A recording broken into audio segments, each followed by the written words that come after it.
El Baúl de Pesqueira. Un espacio que enriquece diversos acontecimientos históricos a través de la sonoridad de la radio. Esta es una producción del Departamento de Historia y Antropología en coordinación con Radio Universidad. El Baúl de Pesqueira. Enriqueciendo la historia sonora.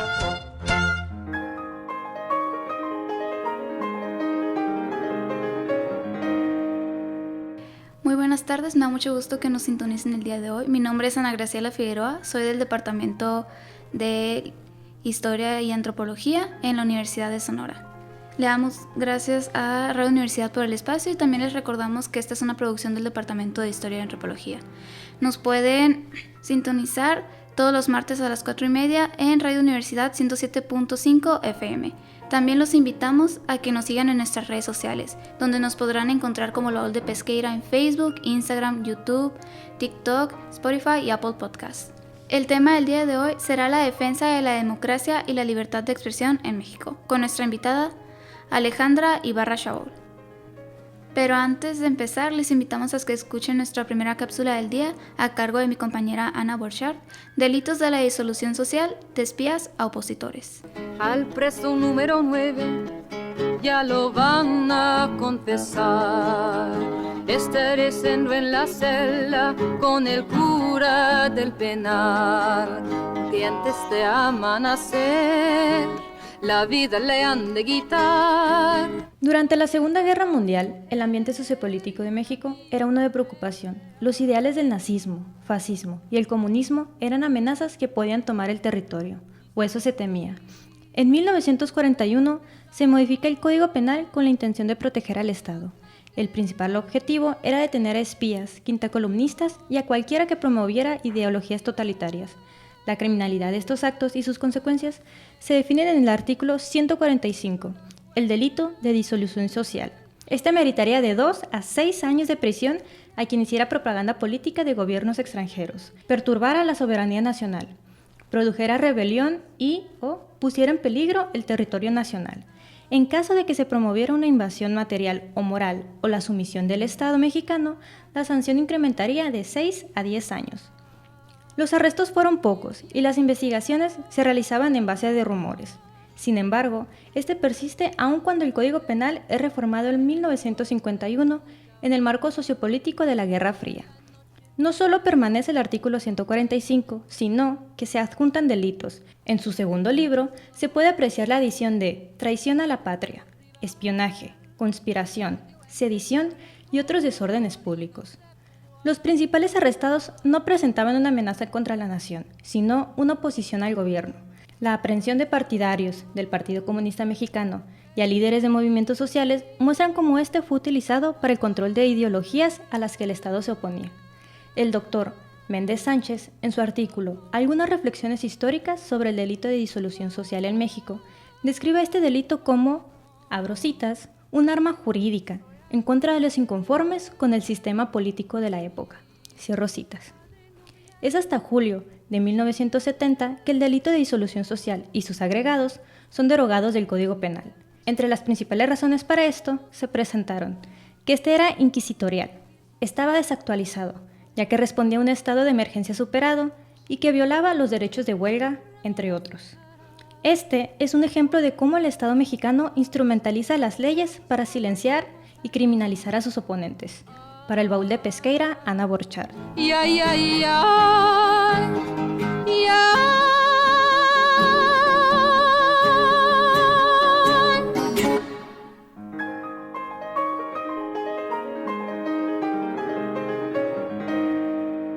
Muy buenos días, mi nombre es Juan Carlos, estudiante de la licenciatura en Historia. Hoy tenemos como invitada especial a Alejandra Ibarra Shaul, quien es directora ejecutiva de Defensores de la Democracia, una organización enfocada en la construcción de memoria y las nuevas narrativas para el cambio social. Es politóloga, periodista y autora. Ha publicado en Letras Libres, Gato Pardo, Río 12, Pie de Página, The Washington Post, Rest of War y Item Times. Entre otros, escribió El Chapo Guzmán, El Juicio del Siglo. Comenzaremos con la primera pregunta. ¿Cómo definiría usted que se ha dado la privatización de la libertad de expresión en México? Hola, primero que nada, muchas gracias por la invitación. Feliz de estar acá en tu programa. Pues es una pregunta complicada, ¿no? Creo que creo que se ha visto un cambio en muchos sentidos en la libertad de expresión, y si bien es cierto que pues que muchas de las voces ahora trabajan para medios privados, si no es que siempre o mayoritariamente había sido así, también es cierto que veo muchos esfuerzos y muchos emprendimientos, sobre todo de periodistas fuera de la Ciudad de México, del resto de los estados y sobre todo en poblaciones y en ciudades de tamaño mediano, que fundan sus propios medios de organización, que sí son privados, pero que también tienen mucha libertad editorial y tienen mucho empuje. Continuaremos con la siguiente, que sería: ¿cuál consideraría usted que son los aspectos que convierten a México en uno de los lugares más peligrosos para ejercer el periodismo? Sí, definitivamente creo que hay muchos factores que contribuyen a que México sea este país tan letal para los periodistas. Yo lo dividiría en 3 ejes. El primero, malas condiciones de trabajo, ¿no? Los sueldos de los periodistas en medios, precisamente como los que comentábamos hace rato, son malos, las prestaciones de trabajo son malas, las jornadas de trabajo son larguísimas, y bueno, muchas veces esto orilla a los periodistas a fundar sus propios medios o a publicar a través de sus redes sociales, lo cual sí tiene libertad editorial, pero también nos deja desprotegidos al no tener el apoyo y el respaldo institucional de un medio más grande y con recursos y con el respaldo que se tiene, ¿no? Creo que ese es uno de los primeros factores que deja a los periodistas desprotegidos. Después tenemos, por supuesto, pues la presencia de grupos de la delincuencia y el aumento en la violencia en muchas zonas, pero no solamente la presencia de grupos del crimen organizado, sino su colusión con muchos gobiernos locales a diferentes niveles, ¿no? En algunos lugares son los ayuntamientos, en algunos lugares es el propio alcalde, en algunos lugares es la policía municipal, y esto genera una condición de peligrosidad perpetua y constante para los reporteros, porque a nadie le conviene que se hable de lo que está pasando y todos son posibles agresores. Y por último, creo que otro factor que realmente empeora esta situación, si no es que la genera así, la perpetúa o la empeora, son los altos grados de impunidad, que cuando no se resuelven estos crímenes y cuando no se castiga a quienes agredan a los periodistas, pues sí se está mandando un mensaje de que es muy fácil seguir haciéndolo, ¿no? Sí, como usted menciona, son bastantes características que tenemos que tomar en cuenta, tanto esta cultura política que se ha formado a lo largo de la historia de México, que ha visto oprimido a la población, por ejemplo, a los periodistas. Son temas muy complicados. Continuaremos con la siguiente pregunta. Sí, de acuerdo. ¿Hacia qué público estaba destinado el podcast Voces Silenciadas? Te cuento que cuando empezamos el podcast, la intención era que estuviera dirigido hacia una audiencia amplia, un poco a cualquier persona que se interesara por la historia, y la apuesta es lograr cautivar a la audiencia porque sea una historia bien contada y que después de escuchar el podcast la gente tenga un mejor entendimiento justamente de este panorama que mencionas, que tiene pues décadas de construcción, ¿no? Después de lanzar la primera temporada, también nos dimos cuenta que quizás la audiencia que más les interesa o donde está la mayor esperanza de esta población que puede pues llegar a estas conclusiones y decir, esto está feo y no queremos esto para nuestro país y cómo podemos cambiarlo, es precisamente una audiencia de estudiantes universitarios y estudiantes de preparatoria. Sí, como estudiante de historia y pues más que nada estudiante universitario, siento que su podcast llega pues a toda esta población que tiene miedo, por ejemplo, de publicar artículos que tengan que ver con la política. Es una gran inspiración para nosotros los jóvenes universitarios. Muchísimas gracias, no sabes cómo me emociona que me digas eso, te lo agradezco mucho. Daremos continuación con la siguiente pregunta. ¿Por qué iniciar haciendo énfasis en el caso de Neville Condes Jaramillo? Te voy a ser súper sincera, un poco fue el destino, es decir, un poco fue la suerte, no fue tan planeado escoger el caso de Neville. Coincidió con que Mari Carmen, que fue su amiga, nos contactó y me empezó a platicar la historia de Neville, y de entrada me pareció una historia pues que refleja muchas de las cosas que no funcionan en el resto del país. Entonces me parecía un buen caso para abrir este tema y para abrir la primera temporada del podcast. Y después fue, en cuanto nos fuimos haciendo más e investigando más, pues efectivamente corroboramos que el caso de Neville daba muestra de estas dinámicas que se dan a nivel municipal, pero que se reproducen en tantas partes del país, será un gran ejemplo para ilustrar este problema. Sí, más bien fue un golpe de suerte el encontrarse con esta historia. También pues no deja de ser una historia trágica que, como muchos otros periodistas, no deja de ser una historia que debe de ser contada. De acuerdo, y la verdad es que nosotros en Defensores de la Democracia pues sí creemos mucho que es importante recordar a los periodistas que han sufrido violencia, pero sobre todo la violencia letal, y recordarlos a través de lo que hacían, a través de todo lo que nos dejaron, a través de quiénes eran ellos cuando hablaban, cómo escribían, cómo reporteaban, y recordarlos a través de su obra y su legado, no solamente como víctimas de homicidio. Y por último, más que para honrar a los que ya no están, ¿qué obstáculos representa para usted el llevar a cabo el trabajo de investigación? Sí, yo creo que también hay varios obstáculos. Quizás el primero o el más evidente es que cuando un periodista es asesinado, hay una frase que a mí me gusta mucho que dice que los periodistas son los canarios en la mina de carbón, ¿no? Y es pues que son los primeros que perciben cuando hay falta de oxígeno, ¿no? Y son los primeros en caer de alguna manera. Y creo que uno de los obstáculos es precisamente que al asesinar a un periodista, el efecto de silencio y la reverberación del miedo se propaga y se asienta en el resto de la comunidad. Entonces, lograr generar la confianza para que alguien te cuente de manera sincera lo que han percibido, lo que sospechan o lo que pasó, que rara vez se sabe fuera de las comunidades, es muy complicado, porque la gente tiene desconfianza con toda la razón del mundo, pero además porque una como periodista, pues sí se pregunta éticamente y moralmente qué tanto puede insistir sin saber que estamos poniendo también a esa gente en riesgo al hablar. Entonces yo creo que el obstáculo a grandes rasgos es que realmente en muchos lugares del país no hay condiciones para expresarse.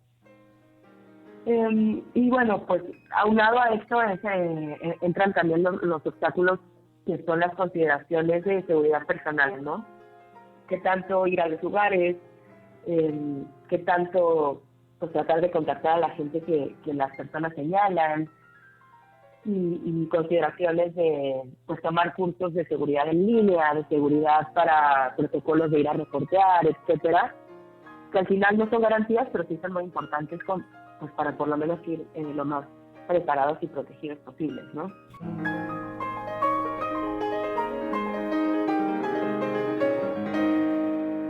Les recordamos que nos pueden seguir en nuestras redes sociales, donde nos pueden encontrar como Lo Old de Pesqueira en Facebook, Instagram, YouTube, TikTok, Spotify y Apple Podcast. Así, los invitamos a que escuchen la segunda cápsula del día de hoy a cargo de mi compañero Luis Roberto. El pueblo, relato de un diario independiente. El pueblo unido jamás será vencido. El pueblo unido jamás será vencido. Buenas tardes. Soy Luis Duarte, estudiante del Departamento de Historia y Antropología de la Universidad de Sonora. Y hoy les vengo con la cápsula El pueblo, relato de un diario independiente. Sonora posee una buena cantidad de medios informativos reconocibles a simple vista: El Imparcial, Diario del Yaqui, Expreso, Primera Plana, entre otros. Sin embargo, ¿conocías acerca del periódico El Pueblo? Si no es así, yo te lo explico. Fue un diario que debutó en el medio periodístico de Hermosillo en el año de 1924. Fue fundado y dirigido por Israel González. Lo que diferenciaba a El Pueblo de otros periódicos como el ya consolidado El Imparcial es que era independiente. Ningún tipo de partido político o personas destacadas estaban tras de él.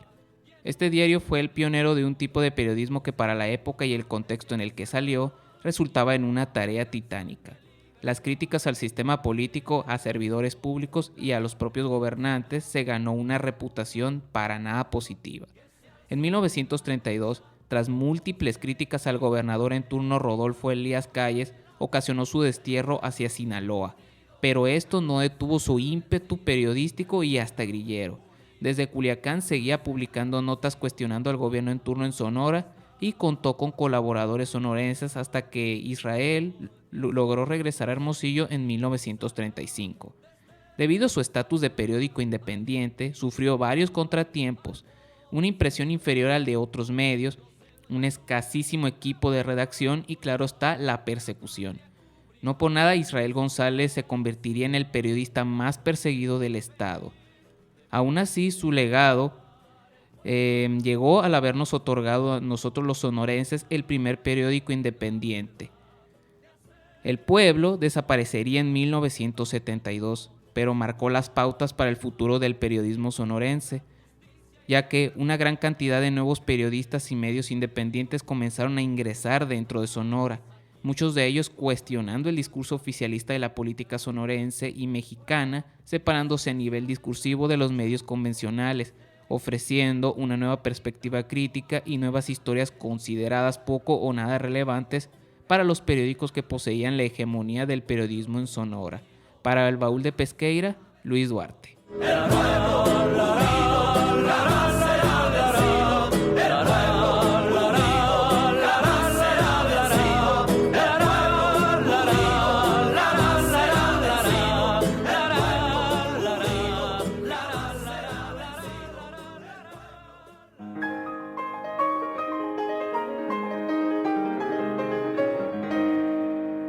Sí, usted menciona esto de que no hay por ejemplo, una infraestructura para poder desarrollarse como periodista. En el caso de los universitarios, ¿qué les recomendaría para adentrarse en este mundo? ¿Cómo podrían iniciar con su carrera de periodismo y cómo,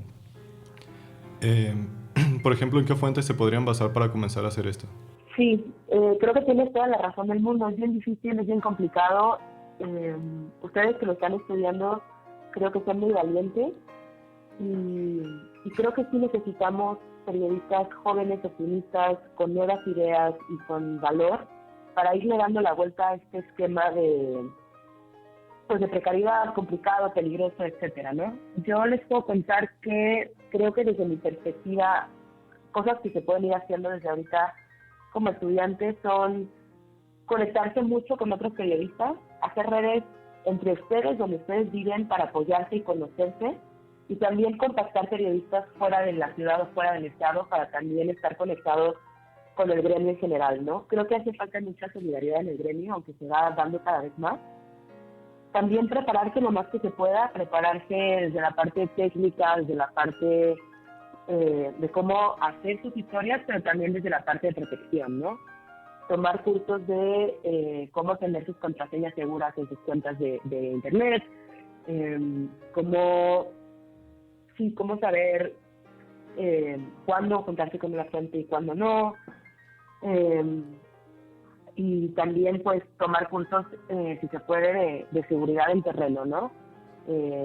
Cómo ir midiendo los riesgos, cómo protegerse cuando están fuera.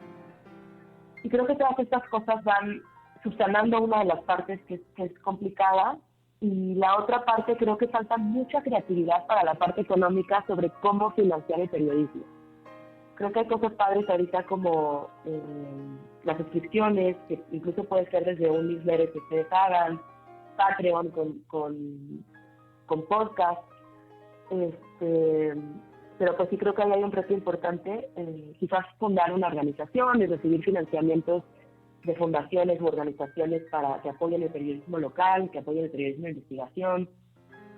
Pero yo sí los invitaría mucho a ver qué se está haciendo también en otras partes del mundo y ser creativos en cómo contar historias y cómo financiarlas para que también puedan estar ustedes bien remunerados al hacer este trabajo que es esencial para cualquier comunidad democrática, ¿no?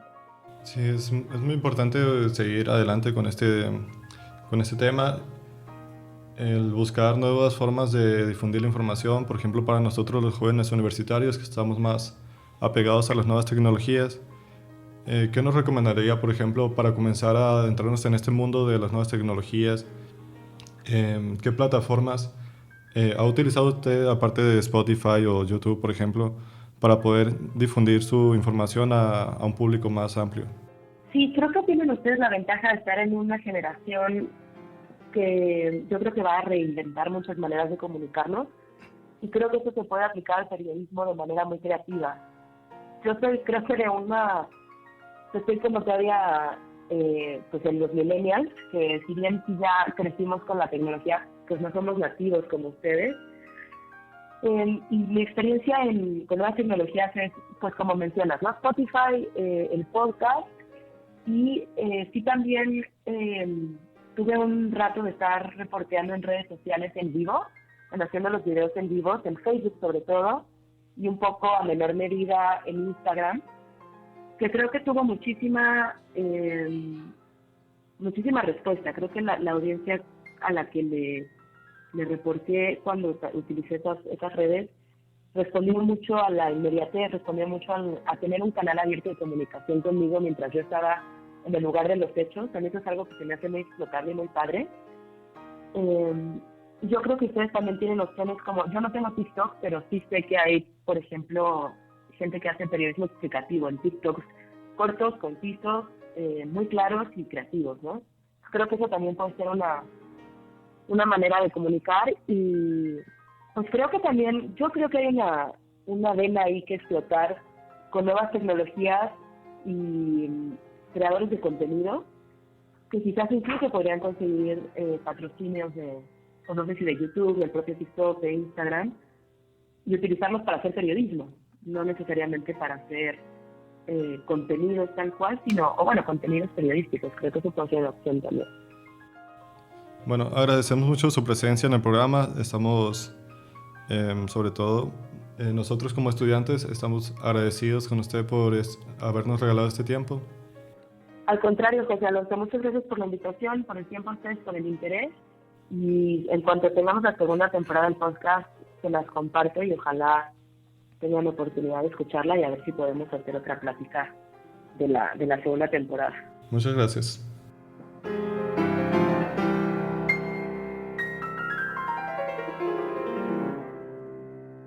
Agradecemos a la invitada del día de hoy, Alejandra Ibarra, por darnos su tiempo para realizar la entrevista del día de hoy. Y también les presento la cartelera a cargo de Cristian Félix.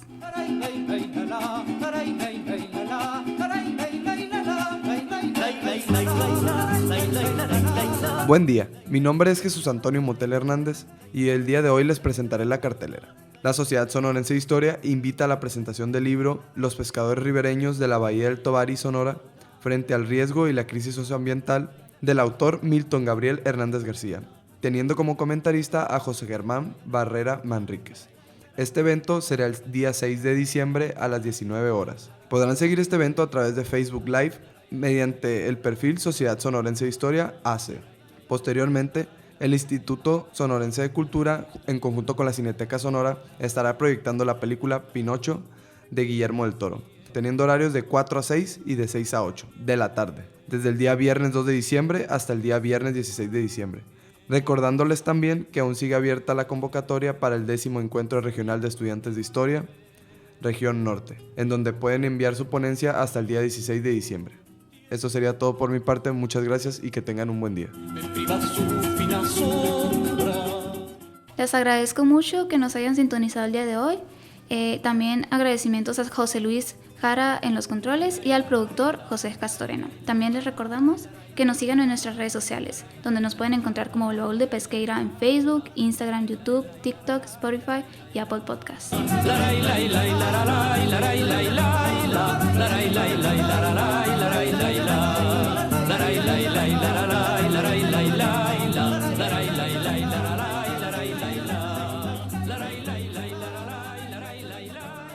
Por hoy, El Baúl de Pesqueira ha cerrado un programa más. Te invitamos a escuchar un encuentro entre el pasado y el presente de Sonora en la próxima emisión. Esta fue una producción del Departamento de Historia y Antropología en coordinación con Radio Universidad. El Baúl de Pesqueira. Enriqueciendo la historia sonora.